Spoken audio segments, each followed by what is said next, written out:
부족함이 없다고 고백하는 우리 여신도들에게 하나님의 은혜가 함께하길 바랍니다. 우리 두 손 들고 찬양 드리겠습니다.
아멘.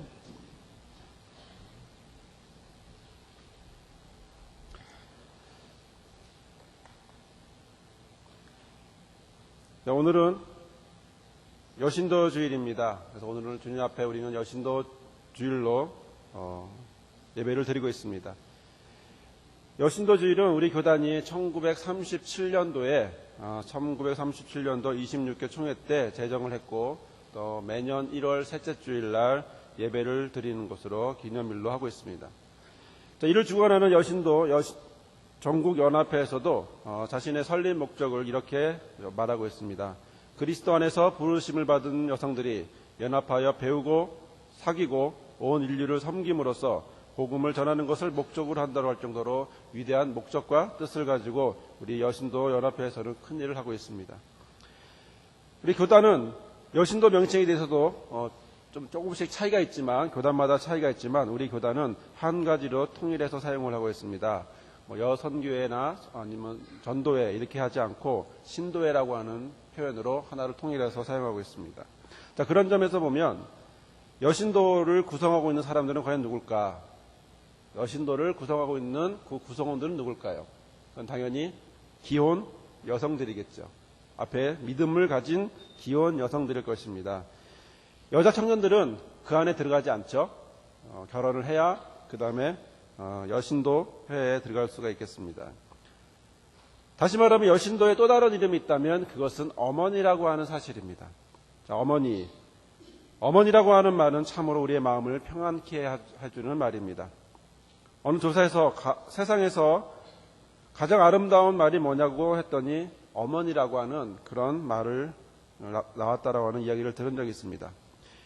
여자가 위대하다는 말은 잘 못 들었는데 어머니가 위대하다는 말은 여러분들도 저도 많이 들었습니다. 그만큼 한 여성이 어머니로 세워진다는 것은 정말 특별한 것입니다.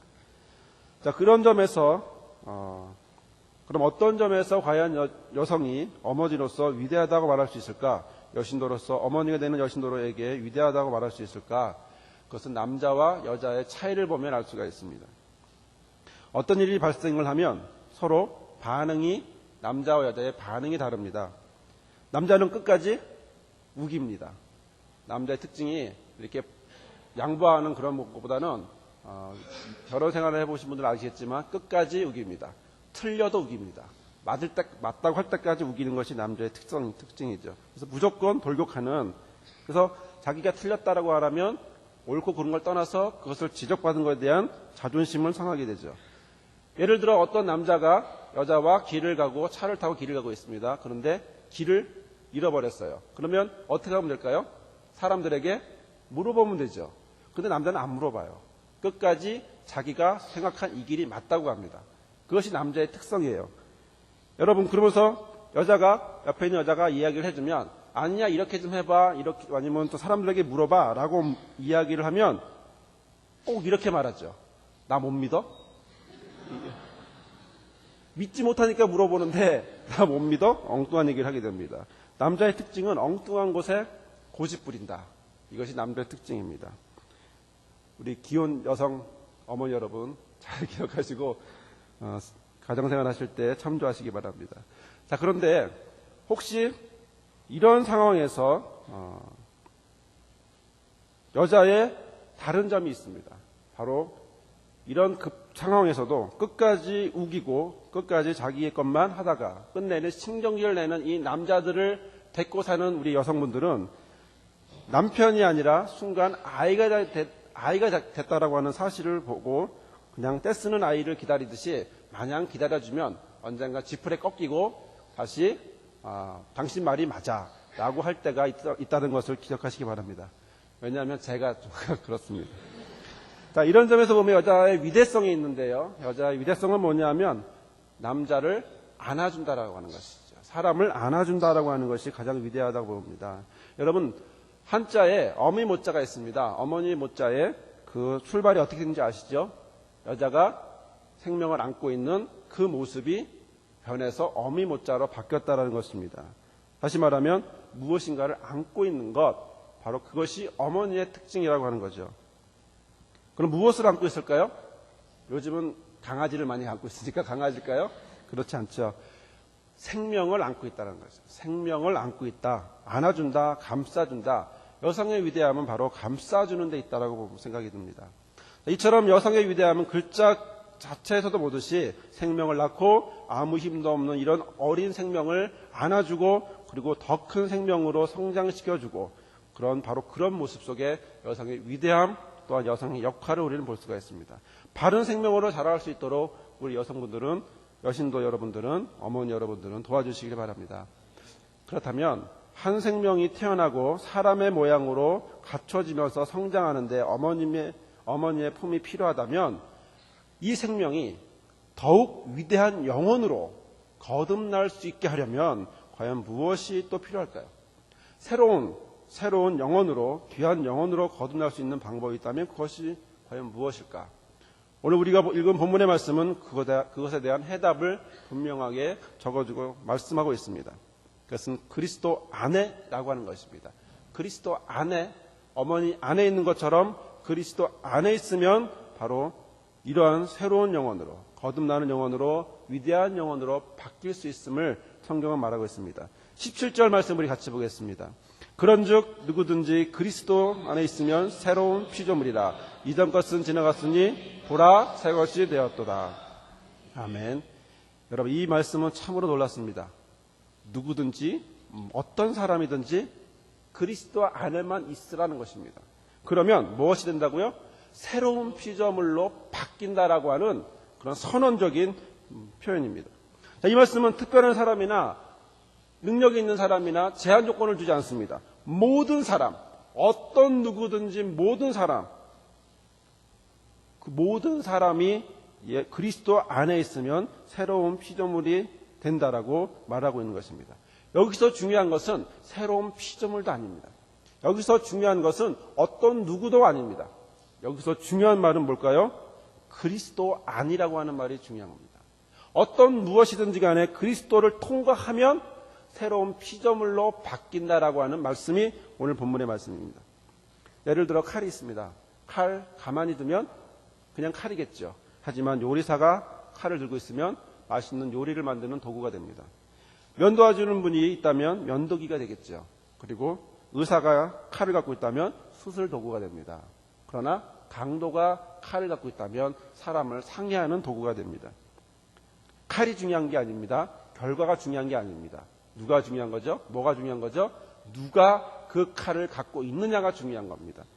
그러므로 그리스도 안에 있으면 어떤 누구든지 새로운 피조물로 바뀔 수 있다는 것입니다. 그렇지 않으면 누구든지는 여전히 그냥 누구든지라고 하는 말로 남아있을 것입니다. 하지만 그리스도를 통과하면, 그리스도 안에 있으면, 그리스도의 품 안에 있으면 그는 새로운 피조물로 바뀔 수 있다는 건 사실입니다.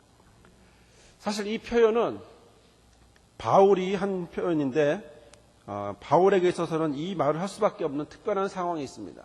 왜 어떤 상황이었을까요? 그것은 사람들이 자신을 믿어주질 않아요. 자기가 예수 믿고 사도가 되고 거듭났고 새로운 존재가 되었지만 사람들은 자기를 믿어주지 않습니다. 오히려 자신을 거부하고 옛날에 쟤는 이런 사람이었어 라고 말하면서 멀리했습니다. 그러다 보니 본문 앞쪽에 5장 1절에서 16절까지 나오는 것을 보면 내가 바울이 사도가 된 것은 하나님의 강권적인 은혜라고 말하면서 오늘 본문 17절에 있는 말씀은 오히려 내가 그리스도 안에 있으면서 새로운 피조물이 되었다라고 하는 그 말씀을 강하게 말하고 있는 것입니다. 여기서 새로운 피조물이라고 하는 말은 우리는 너무 관념적으로 생각할 때가 있습니다. 하지만 구체적인 단어는, 이 구체적인 의미는 뭐냐면 당시 사람들은 이방인이 유대교인으로 바뀔 때 새로운 피조물이 되었다라고 표현했습니다. 다시 말하면 자신은 유대인이었지만 그러나 유대인이 아니고 이방인인데 유대인교로 개종을 하면 그 사람은 새로운 피조물이 되었다라고 표현을 했습니다. 바울에게 이 말씀을 적용을 시켜보면 자신은 옛날에는 사람을 유대인이고 자신은 바리새인이고 예수를 믿는 사람을 잡아 가두고 또 핍박하는 사람이었지만 그러나 지금 그것은 모든 걸 다 지나가고 이제 나는 새 사람이 되었고 그리스도 안에서 새로운 피조물 곧 개종자가 되었다라고 하는 그리스도 안에서 유대교인이 아닌 그리스도교인으로 바뀌었다, 개종했다라고 하는 말을 하고 있는 것입니다. 사랑하는 성도 여러분, 여러분은 새로운 피조물입니까? 그리스도 안에서 새로운 피조물입니까? 개종자이십니까? 예, 우리는 주 안에서 새로운 피조물이고 주 안에서 새로운 개종자입니다. 옛날 버릇이 아닌 새로운 모습으로 바뀐 옛것이 아닌 지금의 나는 완전히 새로운 나입니다. 그리스도 안에서 다른 어떤 누구도 아닌 그리스도 안에서 우리는 새롭습니다. 저는 새로운 피조물 된 분을 한 분 알고 있습니다. 그분은 그 말 그대로 개종자입니다. 그분을 제가 처음 만났을 때는 대학 때였습니다. 그분에 대해 잠시 소개를 하면 그분은 불교에 굉장히 심취해 있었고 그리고 불경을 많이 외웠고 또 가족도 불교의 가정입니다. 그리고 동생도 스님입니다. 그가 소망했던 것은 불교 대학을 가는 것이었고 동국대 불교학과를 나왔습니다. 그리고 소망도 스님이 되는 것이었어요. 그런데 그분이 어느 한 여인을 만났습니다. 그 여인은 기독교인이었어요. 그리고 그 여인이 눈물로 기도하기 시작했습니다. 그 결과 그는 동국대 불교학과에서 신학과로 바뀌었습니다. 그리고 지금 목사가 되어서 온양에서 개척교회를 하고 있습니다. 저는 그분을 생각하면 재미난 기억이 있는데 노래를 잘 못하거든요. 그러니까 장기자랑을 대학원 들어왔고 장기자랑을 한번 해보라고 소개하면서 장기자랑을 하라고 했더니 이렇게 얘기합니다. 노래는 아는 게 없고 아는 거라고는 불경하는 것밖에 없다고. 그래서 신학교 수업 시간에 불경했습니다. 저는 그 모습을 보면서 참 반야심경을 외웠는데 저는 그 모습을 보면서 참으로 위대하다. 저분이 정말 새로운 피조물이구나, 새로운 개종자구나 라고 하는 생각이 듭니다. 그리스도 안에서 정말 위대한 작품이라고 하는 생각이 듭니다. 바울과 같은 위대한 개종자, 바로 그런 모습이라는 거죠. 이처럼 새로운 피조물이 되었다는 것은 이전 것은 아니고 이제는 이전 것은 지나갔고 새 것이 된 새롭게 바뀌었다라고 하는 사실입니다. 이것을 과연 뭐라고 표현할 수 있을까요? 전환입니다. 바뀌는 것이지요. 전환입니다. 지금 가고 있는 길이 잘못되었기 때문에 이전 것은 지나갔고 새로운 피조물이 되기 위해서는 돌이켜야 합니다. 가는 길 그대로 가는 것은 돌이키는 것이 아닙니다. 바로 회개도 마찬가지고 전환하는 것도 마찬가지지만 돌이킨다. 이것은 가던 길을 유턴하는 거죠. 돌아오는 것이죠. 하지만 성도 여러분, 본문에서 바울은 자신이 새로운 피조물이 된 것을 새로운 피조물로 되었다라는 것으로 끝내지 않습니다. 계속해서 자기가 그리스도 안에서 새로운 피조물로 됨으로 인해서 자신에게 주어진 새로운 역할이 있음을 이야기하고 있습니다. 그게 뭘까요? 하나님이 예수를 믿는 사람을 잡아 가두고 핍박하던 그를 부르시고 그를 새롭게 하신 이유가 있었다면 그것이 무엇일까요? 그를 사도로 세운 이유가 있었는데 그것은 과연 무엇일까요? 그것은 오늘 본문에 여러 번 나오는 단어를 통해 볼 수가 있습니다. 이 단어는 헬라 언어로 카탈라소라고 하는 단어입니다. 뭐뭐에 대하여 라고 하는 카타와 바꾸다라고 하는 의미를 갖고 있는, 교환하다라고 하는 의미를 갖고 있는 알라소라고 하는 말로 알라소가 합쳐져서 만든 말입니다. 카탈라소, 뭐뭐에 대해서 바꾼다, 뭐뭐에 대해서 전환한다, 뭐뭐에 대해서 돌이킨다, 좀 전에 말씀드린 것처럼 깨닫고 돌이키고 유턴하는 그런 새로운 피조물이 되는 예전 것은 지나가고 새롭게 되는 바로 그것입니다. 그 단어는 무엇일까요? 그래서 오늘 본문에 나와 있는 화목이라고 하는 단어입니다. 우리는 단순히 화목을 한국적인 생각으로는 뭐 좋은 게 좋은 거, 그냥 감싸주는 거, 닫아놓는 거, 덮어놓는 거라고 생각합니다. 하지만 성경적인 의미에서 화목은 그것이 아닙니다. 덮어두고 그냥 악수하고 끝내는 이런 것이 아니고 바꾸는 것, 근본적인 것부터 완전히 바꾸는, 다시는 그런 행동을 하지 않는 것이 화목입니다. 화목은 바꾸는 것이고 전환하는 것입니다. 지금 가고 있는 그 길이 잘못되었기 때문에 그 길을 전환하는 것이지, 그것이 바로 성경적인 화목이지 우리가 알고 있는 그런 화목의 개념이 아니라고 하는 사실입니다. 자, 그러면 오늘 본문에서 화목에 대해서 뭐라고 말하고 있을까요? 우리 18절에서 20절까지 함께 공독하도록 하겠습니다. 모든 것이 하나님께로 났나니 저가 그리스도로 말미암아 우리를 자기와 화목하게 하시고 또 우리에게 화목하게 하는 직책을 주셨으니 이는 하나님께서 그리스도 안에 계시사 세상을 자기와 화목하게 하시며 저희 죄를 저에게 돌리지 아니하시고 화목하게 하는 말씀을 우리에게 부탁하셨느니라. 이러므로 우리가 그리스도를 대신하여 사신이 되어 하나님이 우리로 너희를 권면하는 것 같이 그리스도를 대신하여 간구하나니 너희는 하나님과 화목하라. 여러 번에서 화목이라고 하는 단어가 반복하고 있습니다. 첫 번째 화목은 그리스도로 말미암아 생겨나야 합니다. 18절 19절에 보면 저가 그리스도로 말미암아 우리를 자기와 화목하게 하시고 19절에는 이는 하나님께서 그리스도 안에 계시사 세상을 자기와 화목하게 하셨다라고 말하고 있습니다. 누구든지 그리스도 안에 있으면 새로운 피조물이 된 것처럼 하나님도 그리스도로 말미암아서 그리스도 안에서 우리와 화목하게 되었다라고 말씀하고 있습니다. 이 말씀은 아까도 말씀드린 것처럼 새로운 피조물이고 또 그리스도 안에서 하나님과 나와의 관계가 바뀌는 것이고 전환하는 것이고 또한 길을 잘못 갔던 그 길을 유턴하는 것입니다. 무엇보다도 화목은 하나님과의 관계가 회복되어야 가능합니다. 그러면 이렇게 되면 둘째로 우리와 화목하신 하나님은 우리에게 무엇을 주셨을까? 특별한 직책을 주신 걸 볼 수가 있습니다. 그것은 화목하게 하는 직책이라고 하는 사실입니다. 19절에 화목하게 하는 말씀을 우리에게 부탁하셨느니라라고도 말씀하고 있습니다. 우리 기독교인의 역할은 하나님이 우리를 불러주시고 주님을 믿고 구원받는 것, 거기서 끝나는 것이 아닙니다. 바울에게 주셨고 또 우리에게도 주시는 그 일은 바로 언제 어디를 가도 화목하게 하는 사람이 되어야 한다는 것입니다. 화목하게 한다는 것, 바로 화목의 직책을 우리에게 주셨다라고 하는 사실입니다. 자, 이런 점에서 세 번째는 우리는 그리스도를 대신하여 사신이 되었다라고 하는 사실입니다. 대신이 되었다, 사신이 되었다라고 하는 사실입니다. 화목해야 하는 직책을 수행할 수 있는 사람으로 바뀐 것입니다. 이것이 바로 사신이 되는 것, 그리스도를 대신하는 것입니다. 사랑하는 성도 여러분, 우리는 우리의 신앙생활을 점검해 볼 필요가 있습니다. 말씀에 근거하여 뒤돌아볼 필요가 있습니다. 우리는 개종자로 새로운 피조물로 바뀌었습니다. 그렇다면 우리는 그 뒤에 이어지고 있는 화목해야 하는 직책을 우리는 감당하고 있습니까? 누구든지 그리스도 안에 있으면 새로운 피조물이고 이전 것은 지나갔으니 보라 새 것이 되었다라고 말해놓고 그 다음에 나는 하나님이 우리에게 말씀하시는 화목해야 하는 직책 그리고 화목을 말하게 하는 그 말씀을 우리의 입에서 나오게 하느냐는 것입니다.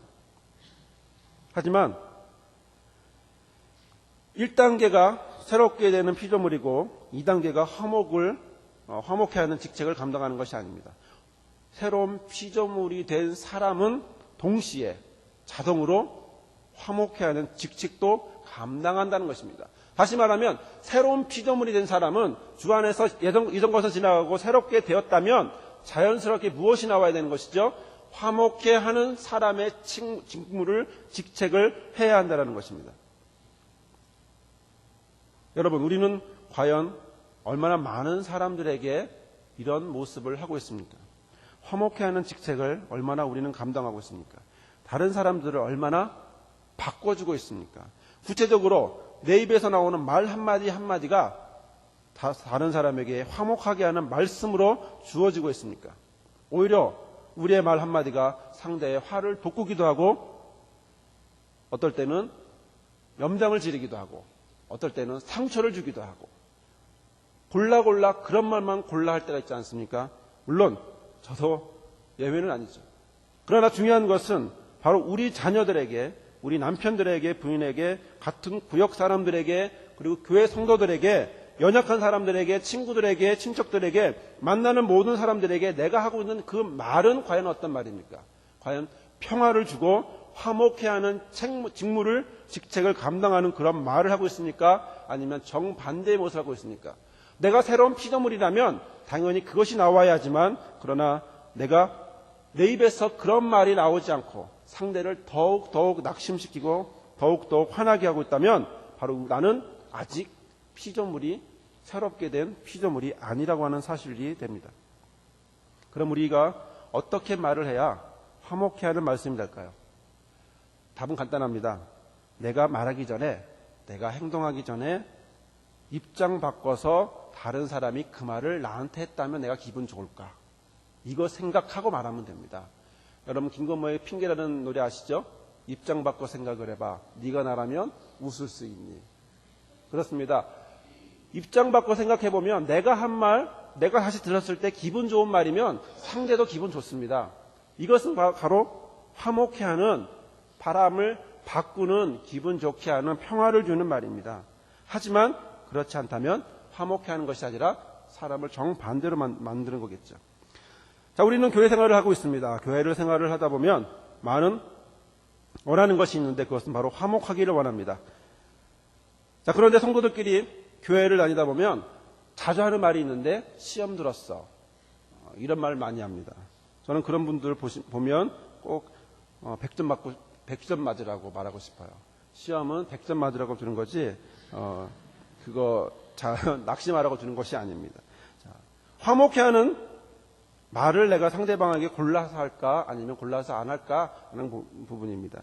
제가 신앙생활을 한 20년을 했는데 20년을 지나면서 특히 우리 오늘은 여신도 주일이라서 여성분들에게 집중해서 말씀을 드리면 두 가지의 공통점을 발견하게 됐습니다. 첫 번째는 나이가 들수록 목소리가 허스키해지고 음이 낮아진다는 거죠. 두 번째 특징이 있습니다. 뭐죠? 조절을 안 한다는 거죠. 말 조절을 안 해요. 그래서 이 말을 해야 되는지 안 해도 되는지를 몰라요. 청년들과 비교해보면 청년들은 절대로 말하지 않는 말을 우리 점점점 나이가 들수록 합니다. 그러나 문제는 그런 부분들이 서로에게 상처가 되고 서로에게 덕을 끼치지 못하게 되는 경우가 너무나 많습니다. 그래서 우리는 그런 분들을 어머니라고 말하지 않죠. 아줌마라고 얘기합니다. 어머니가 되느냐 아줌마가 되느냐 말 한마디 행동 하나에 달려 있습니다. 자, 그럼 우리 바람 중에 또 하나 바람이 있습니다. 그것은 우리의 가정이 화목하기를 바랍니다.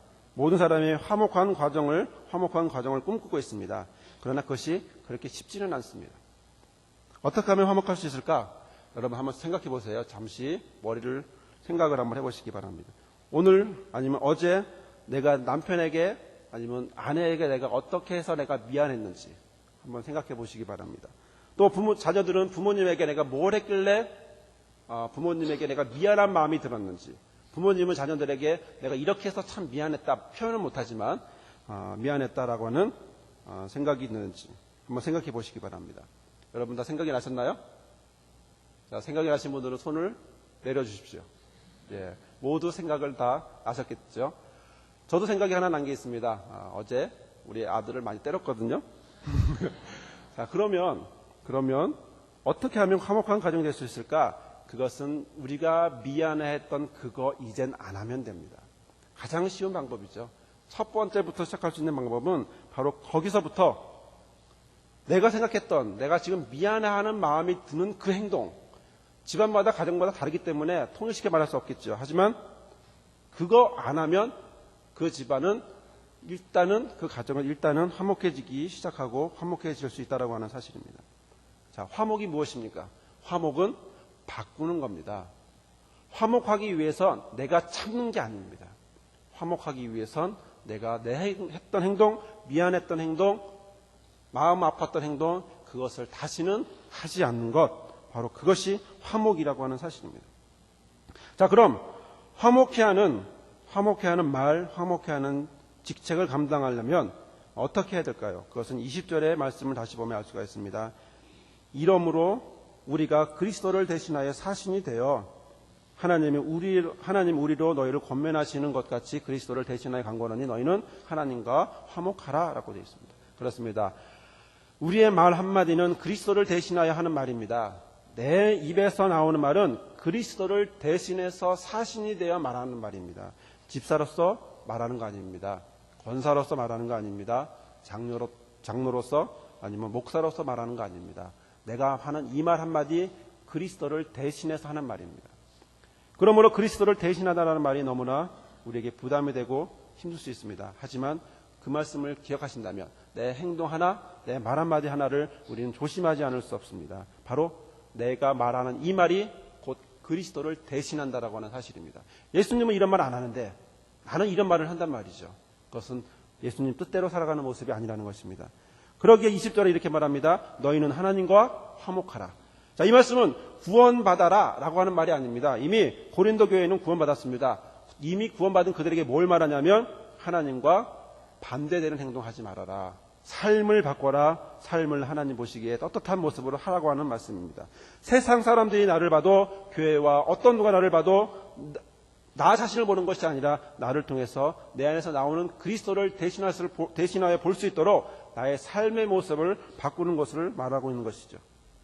주님이 이렇게 하시기를 원하시는 이유는 21절에 있는 말씀입니다. 21절 끝에 보면 우리로 하여금 저 안에 하나님의 의가 되게 하려 하십니다 라고 말하고 있습니다. 하나님은 우리에게 원하시는 것이 있습니다. 너가 하나님의 의가 되라. 하나님의 의가 되라 라고 말하고 있습니다. 다시 말하면 하나님의 자랑거리가 되라. 하나님의 기쁨이 되라 라고 말하고 있는 것입니다. 이것이 새로운 피조물의 삶입니다. 이전 것은 지나갔고 보라 새 것이 되었다라고 외칠 수 있는 사람의 모습입니다. 하나님과 화목하고 화목의 직책과 또 화목의 말씀을 감당하고 그리스도를 대신해서 사시는 그리스도를 대신해서 사신으로 사는 그리스도인의 참 모습입니다. 이것이 그리스도 안에 있는 저와 여러분의 모습입니다. 우리 잠시 눈을 감고 여러분에게 들려주는 이야기를 머릿속에 그려보시길 바랍니다. 그럼 우리는 과연 예수님은 과연 어느 정도로 우리 가운데 화목했을까? 그리스도 안에 있으라고 하는데 예수님은 과연 어느 정도로 화목하셨을까? 여기 예수님의 화목을 보겠습니다. 그리고 그 화목을 우리의 삶에 옮기시기를 바랍니다. 때는 유월절 만찬이 있기 바로 전입니다. 예수님은 자기가 세상을 떠나 아버지께로 돌아갈 때가 이른 줄을 아셨습니다.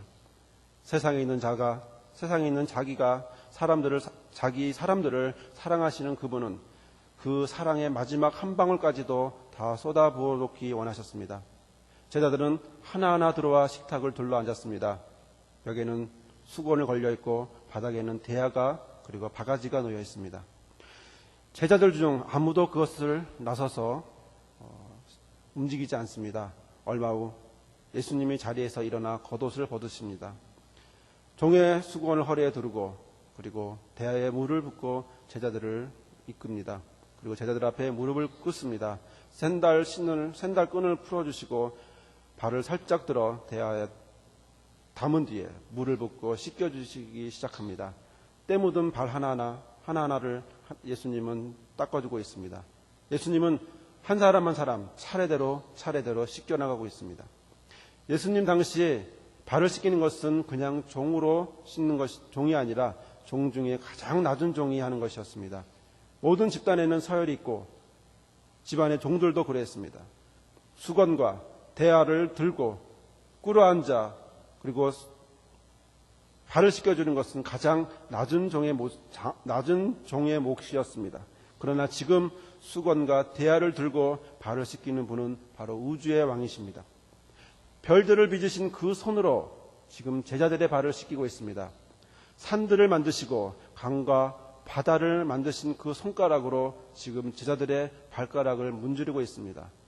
어느 날 온 열방이 그분 앞에 나와 무릎을 꿇을 테지만 그러나 지금 그분은 제자들 앞에서 무릎을 꿇고 있습니다.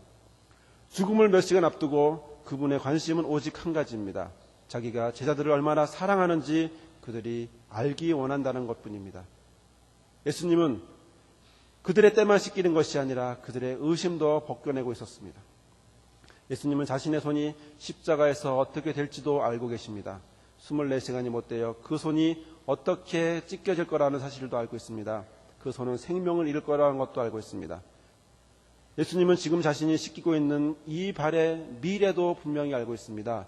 12제자의 발이 이튿날이면 다음날 아침이면 아무도 주님과 함께 있지 않을 거라고 하는 사실을 알고 있습니다. 로마의 칼이 그들 앞에 있을 때 그들은 숨기 바빴을 거라고 하는 사실도 주님을 알고 있습니다. 그리고 그 중에 한 사람은, 특히 한 사람은 자신을 잡으러 오는 발이 될 거라고 하는 사실도 예수님은 알고 있습니다. 우리는 성경에서 예수님이 유다의 발만 빼고 모든 제자의 발을 씻겼다라는 구절을 찾을 수 없습니다. 오히려 자신을 배반할 자의 발을 들어 대야에 담아 말없이 씻겨주셨습니다. 예수님은 자기를 따르는 이들에게 선물을 주신 것입니다. 주님은 잠시 후 이 사람들이 할 일을 알고 계셨습니다. 평생에 가장 비열한 짓을 할 거라고 하는 사실을 알고 있었습니다. 아침이면 그들은 수치심과 자괴심에 머리를 숙일 것이고 그 고개를 들지 못한 채 자신의 발을 쳐다볼 것입니다. 그때 그들의 눈에는 이 주님이 씻겨준 발이 보일 것입니다. 주님이 씻겨준 발, 아직도 깨끗한 주님의 발을 보게 될 것입니다. 주님은 이 순간 그 손으로 우리의 발을 씻기고 계십니다. 그리고 그리스도 안에서 새로운 피조물이 되라고, 하나님과 화목하라고, 사람들과 화목하라고, 그리고 화목의 직책을 감당하고 화목의 말을 하라고, 말 한마디 행동 하나를 그리스도 대신 하라고 말씀하고 있습니다.